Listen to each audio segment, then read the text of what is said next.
राजस्थान की राजनीति में एक पुरानी चिंगारी फिर से धधक उठी है। जिस कहानी को लोग बीता हुआ अध्याय समझ रहे थे, उसी किताब का एक पन्ना फिर खुल गया है और इस बार चुनौती सीधी है, मेरा नार्को टेस्ट करा लो। लेकिन अशोक गहलोत का भी होना चाहिए।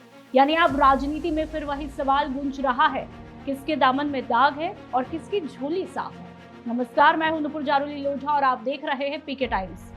राजनीति में फिर उठी 2020 की आंधी। कहते हैं कि आग बिना धुआं नहीं उठता, लेकिन राजस्थान कांग्रेस में भी 6 साल बाद भी 2020 की सियासी आग की राख से धुआं उठ रहा है।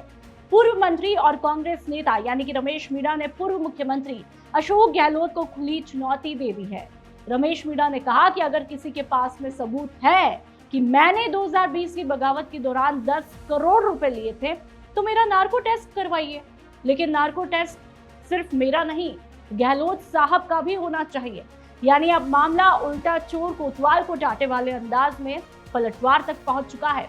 आखिर क्यों भड़के रमेश मीणा?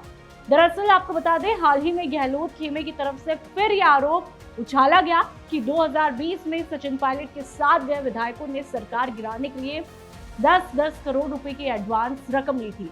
यहीं से रमेश मीणा का पारा 7वें आसमान पर पहुंचा। करौली के किसान सम्मेलन में उन्होंने मंच से कहा, अगर मैं दोषी हूं तो मेरा नार्को टेस्ट करवाइए। लेकिन गहलोत जी का भी होना चाहिए ताकि पता चले कि सरकार बचाने के लिए किसे कितना पैसा दिया गया था। यानी अब राजनीति में सांप भी मर जाए और लाठी भी ना टूटे वाली हालत नहीं है। यहाँ दोनों पक्ष खुलकर आमने सामने आ चुके हैं। 2020 की वो बगावत जिसने कांग्रेस को हिला दिया था। जरा घड़ी को अब 6 साल पीछे भी घुमाइए।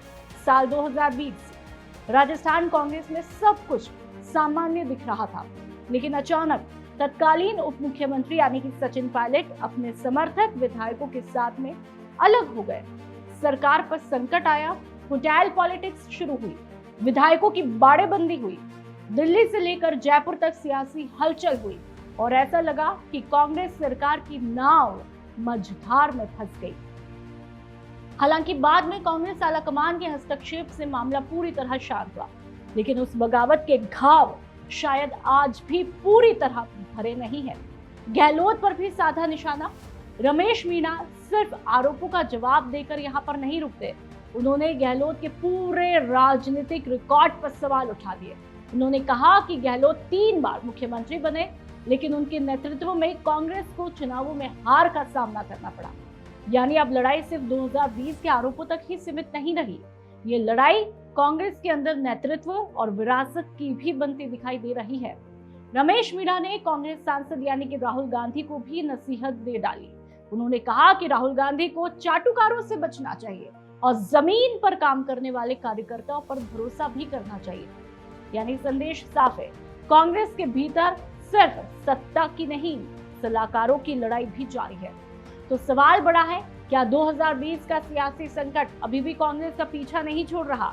क्या रमेश मीणा का ये हमला सिर्फ जवाबी वार है या फिर राजस्थान कांग्रेस में दबे हुए ज्वालामुखी फिर फूटने वाले हैं? क्योंकि राजनीति में कहा जाता है, दबी हुई चिंगारी जब भड़कती है तो सिर्फ धुआं नहीं देती, पूरा जंगल जला देती है। और फिलहाल राजस्थान कांग्रेस में वही चिंगारी फिर दिखाई दे रही है।